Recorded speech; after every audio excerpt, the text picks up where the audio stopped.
নমস্কার বন্ধুরা, কিভাবে তেঁতুলের শরবত বানাতে হয় দেখুন। আমি তেঁতুল ভিজিয়ে নিয়ে তারপর এটাকে ছেঁকে এইভাবে বানিয়ে নিয়েছি।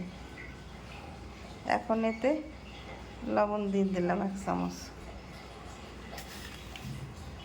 আর চিনি দিয়ে দিলাম 3 চামচ। এখন এটাকে গলিয়ে নিতে হবে।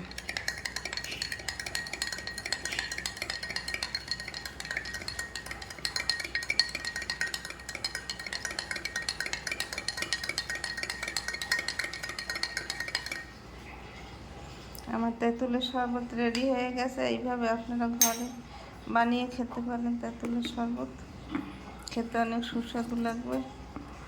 গরমে খেলে পেট পরিষ্কার হবে, শরীর ঠান্ডা হবে। খেয়ে দেখবেন, খেতে অনেক ভালো লাগবে। তৈরি করে খেয়ে দেখবেন।